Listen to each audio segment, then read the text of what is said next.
दोस्तों, आज हम समझेंगे श्रीमद् भगवद गीता के 5वें अध्याय के 3 श्लोक को 19 से 21 तक। हम यहाँ पर हर श्लोक के एक एक शब्द का मतलब समझेंगे और फिर हम समझेंगे पूरे श्लोक का मतलब। तो चलो शुरू करते हैं। और सबसे पहले हम समझते हैं श्रीमद् भगवद गीता के 5वें अध्याय का 19वां श्लोक। इस श्लोक में भगवान श्री कृष्ण अर्जुन से कहते हैं, इहैव तैर्जितः सर्गो येषां साम्ये स्थितं मनः निर्दोषं हि समं ब्रह्म तस्मात् ब्रह्मणि ते स्थिताः। चलो सबसे पहले हम श्लोक के एक एक शब्द का मतलब समझते हैं, फिर हम समझेंगे पूरे श्लोक का मतलब। और यहाँ पर सबसे पहला शब्द है इहैव। इसमें 2 शब्द है, इह और एव। यहाँ पर इह का मतलब है इस जीवन में और एव मतलब ही।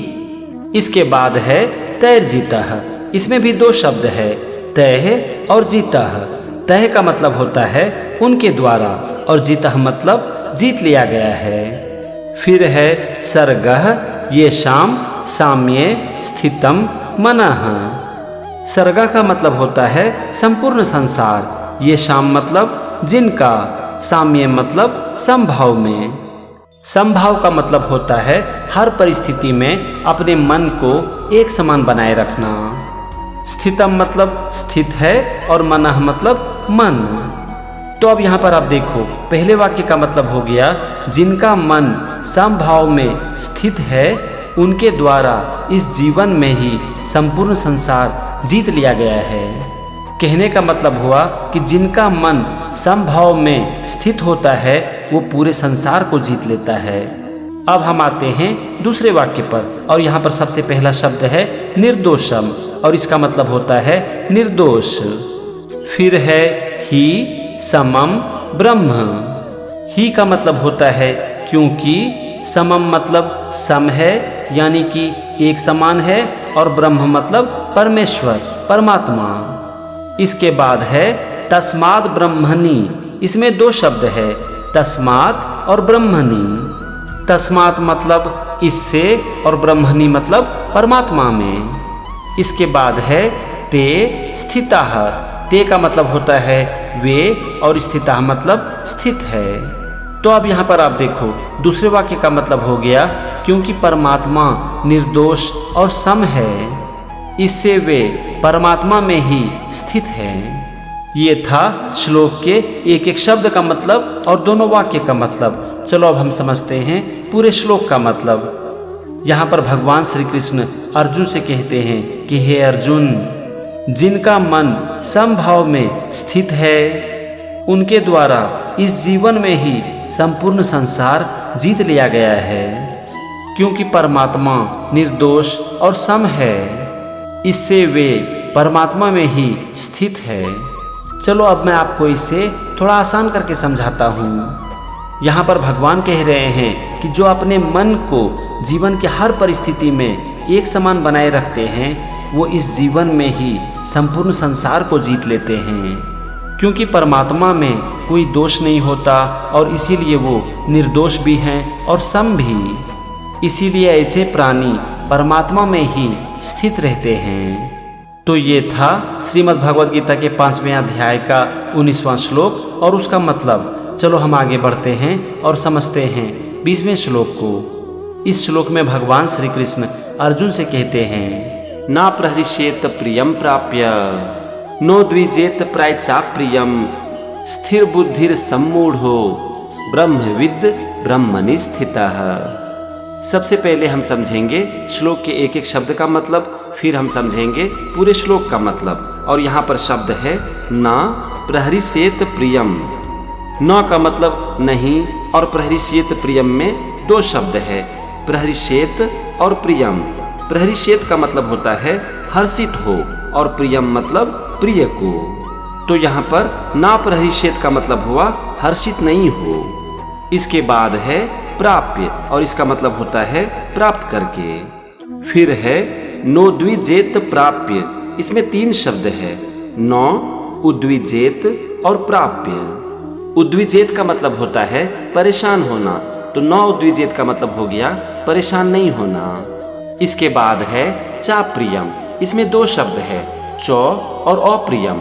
चौ का मतलब और अप्रियम मतलब अप्रिय को। तो अब यहाँ पर आप देखो, पहले वाक्य का मतलब हो गया प्रिय को प्राप्त करके हर्षित नहीं हो और अप्रिय को प्राप्त करके परेशान नहीं हो। अब हम आते हैं दूसरे वाक्य पर और यहाँ पर पहला शब्द है स्थिर बुद्धिर सम्मूढ़ हो। इसमें दो शब्द है, स्थिर बुद्धि और असम्मूढ़। स्थिर बुद्धि मतलब स्थिर बुद्धि यानी कि जिसका मन स्थिर हो, और असम्मूढ़ मतलब शंका रहित यानी कि जिसके मन में कोई शंका ना हो। फिर है ब्रह्मविद ब्रह्मणि। इसमें दो शब्द है, ब्रह्मविद और ब्रह्मणि। ब्रह्मविद मतलब जो ब्रह्मा को जानता है और ब्रह्मणि मतलब परमात्मा में। और अंतिम शब्द है स्थितः और इसका मतलब होता है स्थित है। तो यहाँ पर आप देखो, दूसरे वाक्य का मतलब हो गया स्थिर बुद्धि वाला संशय रहित ब्रह्मा को जानने वाला पुरुष परमात्मा में स्थिर है। मतलब कि जिसकी बुद्धि स्थिर होती है, जिसके मन में कोई शंका नहीं रहता और जो ब्रह्मा को जानता है, ऐसे लोगों का मन परमात्मा में लग जाता है।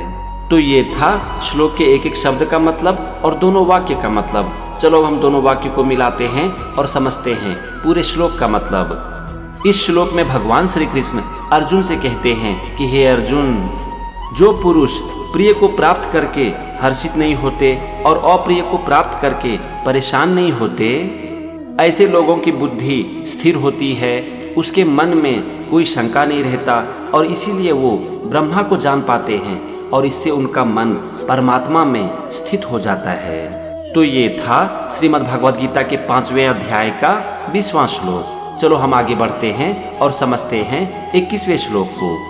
इस श्लोक में भगवान श्री कृष्ण अर्जुन से कहते हैं ब्रह्म स्पर्शेश्व शक्तात्मा विन्दत्यात्मनि यत्सुखम स ब्रह्म योग युक्तात्मा सुखम मक्षयमश्नुते। सबसे पहले हम समझेंगे श्लोक के एक एक शब्द का मतलब और यहाँ पर सबसे पहला शब्द है ब्रह्म स्पर्शेश्व शक्तात्मा। इसमें दो शब्द है, ब्रह्म स्पर्शेषु और अशक्तात्मा। ब्रह्म स्पर्शेषु का मतलब होता है बाहर के विषयों में और अशक्तात्मा मतलब आसक्ति रहित अंतःकरण वाला। आसक्ति रहित अंतःकरण का मतलब होता है जिसका मन किसी के मोह में ना फंसे। इसके बाद है विन्दत्यात्मनि। इसमें दो शब्द है, विन्दति और आत्मनि। विन्दति का मतलब होता है प्राप्त होता है और आत्मनि मतलब आत्मा में। फिर है यत् सुखम। इसमें दो शब्द है, यत और सुखम। यत का मतलब होता है जो और सुखम मतलब आनंदित है। तो अब यहाँ पर आप देखो, पहले वाक्य का मतलब हो गया बाहर के विषयों में आसक्ति रहित अंतःकरण वाला आत्मा में जो आनंदित है। कहने का मतलब हुआ कि जो व्यक्ति बाहर की चीजों के मोह में नहीं फंसते, उसका मन अपनी आत्मा में ही आनंदित रहता है। अब हम आते हैं दूसरे वाक्य पर और यहाँ पर पहला शब्द है सह और सह का मतलब होता है वह। इसके बाद है ब्रह्म योग युक्त आत्मा और इसका मतलब होता है परमात्मा के ध्यान में स्थित पुरुष।